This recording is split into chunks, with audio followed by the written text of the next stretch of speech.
Assalamualaikum warahmatullahi wabarakatuh.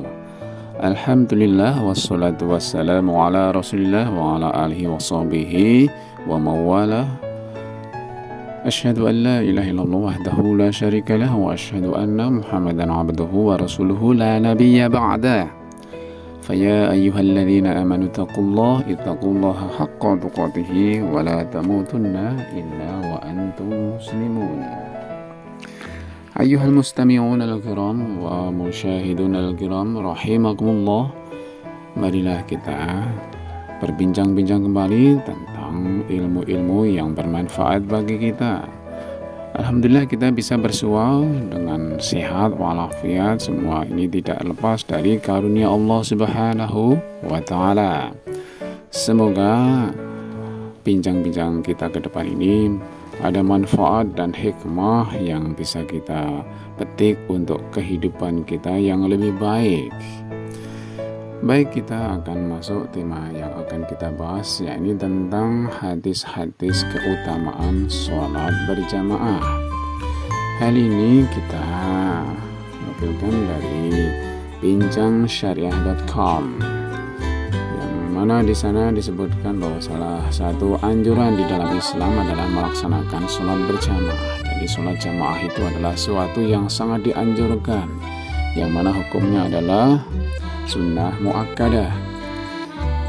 Lanjut, di dalam sebuah kitab Lubabul Hadis bab ke-9, Imam Asy'uti menuliskan hadis-hadis tentang keutamaan sholat berjamaah yang perlu kita perhatikan sebagaimana berikut ini. Hadis yang pertama, wa an Abi Hurairah radhiyallahu anhu qala usani habibi Rasulullah sallallahu alaihi wasallam faqala li ya Aba Hurairah salli as-salata ma'al jama'ati walau kunta jalisan fa inna Allah ta'ala yu'tika bi kulli salatin ma'al jama'ati thawaba 25 salatan fi ghairil jama'ati. Apa artinya? Hadis ini diriwayatkan dari Abu Hurairah radhiyallahu anhu. Beliau berkata, kekasihku Rasulullah sallallahu alaihi wasallam telah memberikan pesan kepadaku. Lalu beliau bersabda kepadaku, wahai Abu Hurairah, sholatlah bersama jamaah meskipun dengan duduk, karena sungguh Allah Ta'ala akan memberikanmu di setiap sholat jamaah 25 pahala sholat dengan tanpa berjamaah. Lanjut hadis yang kedua. Qala an-nabiyyu sallallahu alaihi wasallam fadlu salatil jama'ati ala salatir rajuli wahdahu 25 darajatan wa fadlu salatit tatawwu'i fil baiti ala fi'liha fil masjidi ka fadli salatil jama'ati ala salatil mufradi, yang artinya Nabi sallallahu alaihi wasallam telah bersabda, keutamaan sholat berjamaah atas sholatnya seseorang yang sendirian adalah 25 derajat, sedangkan keutamaan sholat sunnah di rumah atas sholat yang dilakukan di masjid adalah seperti keutamaan sholat berjamaah atas sholat sendirian.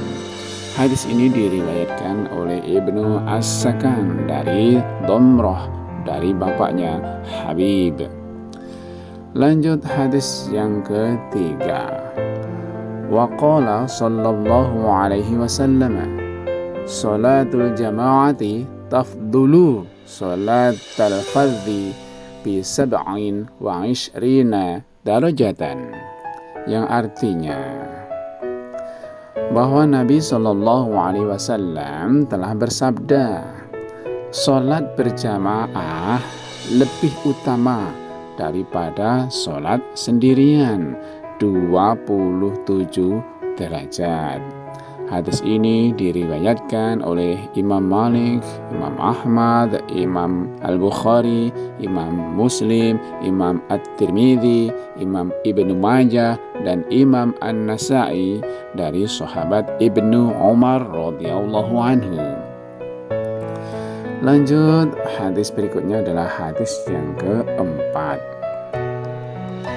Wa qala sallallahu alaihi wasallam, afdalus sholawati indallahi ta'ala sholatus subhi yaumal jumu'ati fi jama'atin, yang artinya Nabi Shallallahu Alaihi Wasallam telah bersabda, solat yang paling utama di sisi Allah Ta'ala adalah solat subuh di hari Jumat dengan berjamaah.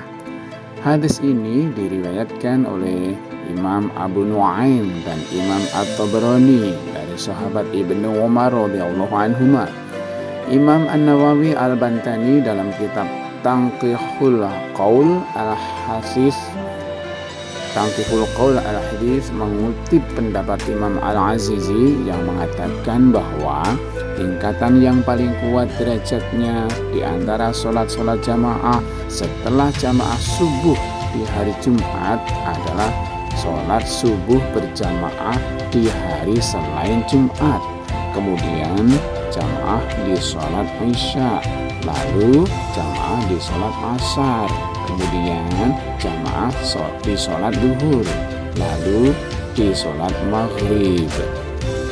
Alasan sholat jamaah di waktu subuh dan isya yang paling utama adalah disebabkan karena waktu tersebut merupakan yang paling berat untuk dilakukan.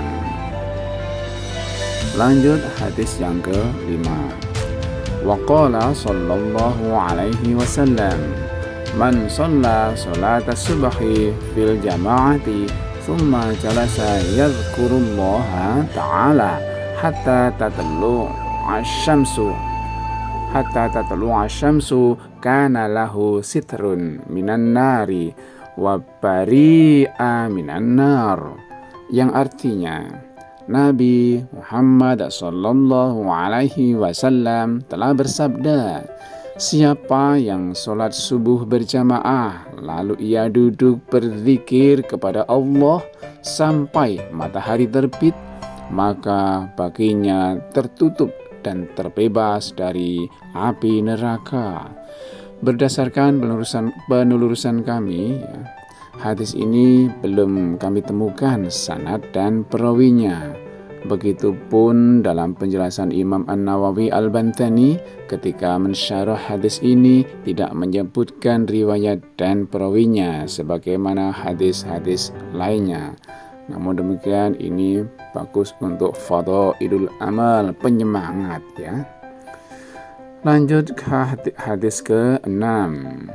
Wa qala sallallahu alaihi wasallam, salatul rajuli fi jama'atin tazidu ala salatihi wahdahu 25 darajatan fa idza sallaha bi ardin fulatin fa'atamma wudu'aha wa ruku'aha wa sujudaha balagat salatuhu 50 darajatan, yang artinya Nabi Muhammad sallallahu alaihi wasallam bersabda, salatnya seseorang dengan berjamaah bertambah atas salatnya 25 derajat. Maka jika ia sholat berjamaah di bumi yang tandus, lalu ia menyempurnakan wudunya, menyempurnakan rukuknya, dan menyempurnakan sujudnya, maka sholatnya telah sampai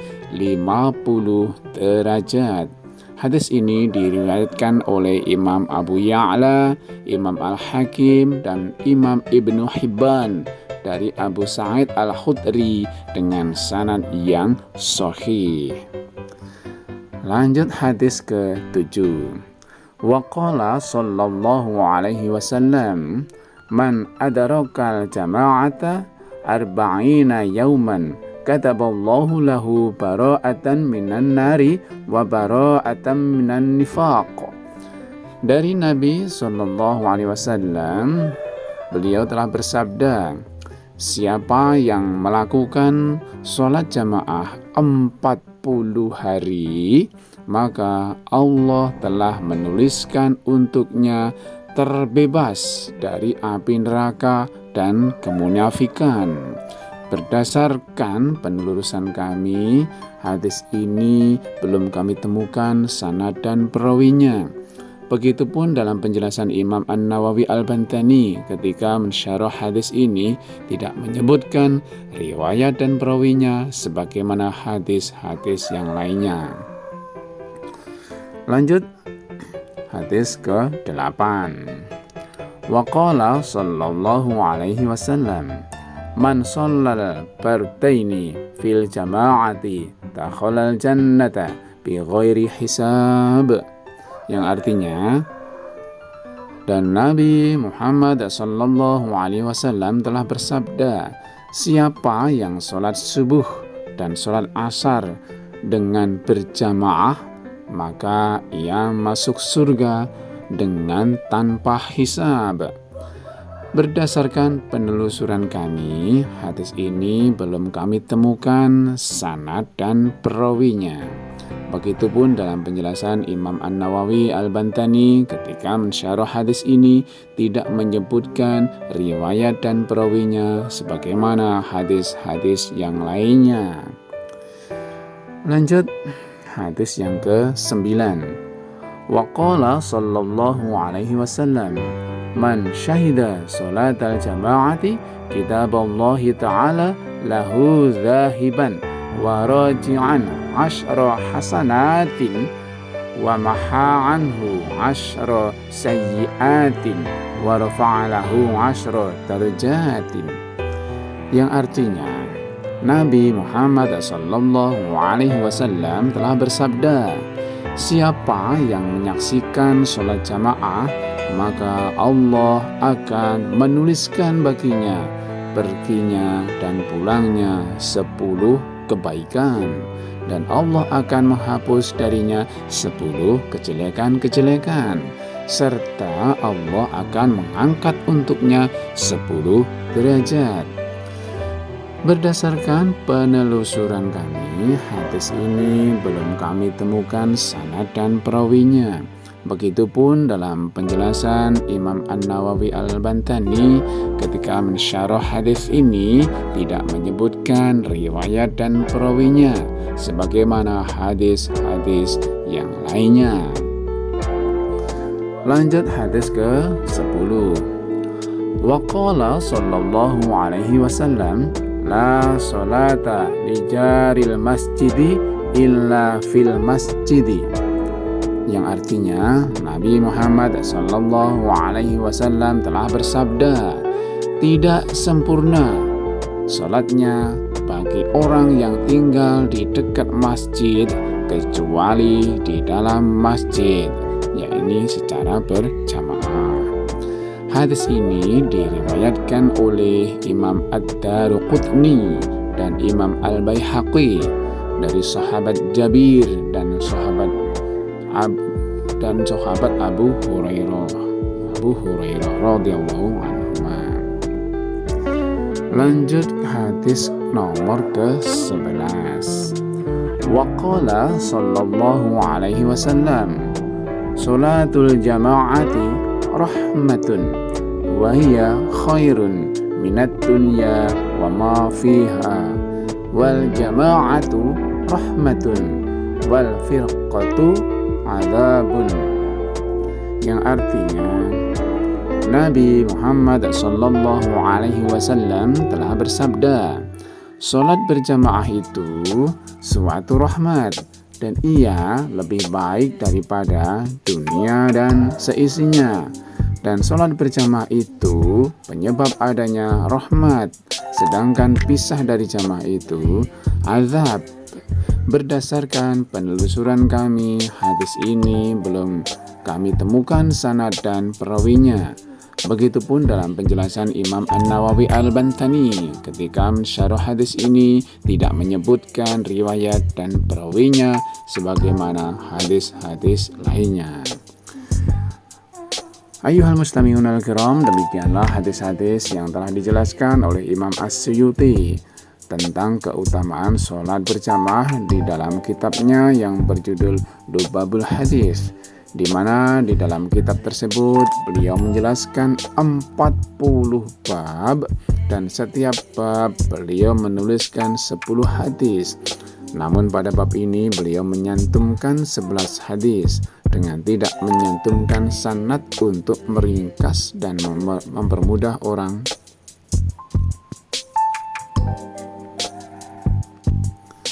Saya ulang, di mana di dalam kitab tersebut beliau menjelaskan 40 bab dan setiap bab beliau menuliskan 10 hadis. Namun pada bab ini beliau menyantumkan 11 hadis dengan tidak menyantumkan sanad untuk meringkas dan mempermudah orang yang mempelajarinya. Meskipun begitu, di dalam pendahuluan kitab tersebut Imam As-Suyuti menerangkan bahwa hadis Nabi, asar maupun riwayat yang beliau sampaikan adalah dengan sanad yang sahih. Meskipun menurut Imam An-Nawawi di dalam kitab Tanqihul Qaul al-Hadis ketika mensyarah kitab ini mengatakan ada hadis dhaif di dalamnya, hanya saja masih bisa dijadikan pegangan untuk fadhailul a'mal dan tidak perlu diabaikan, ya. Saya ulang, tidak perlu diabaikan sebagaimana kesepakatan para ulama. Wallahu a'lamu bishawab. Dari saya Fakih Usman, mohon maaf kalau ada kekeliruan dan semoga kita bisa bersua pada episode selanjutnya. Ila liqa, insyaallah kita akhiri. Wa'afu minkum, assalamualaikum warahmatullahi wabarakatuh.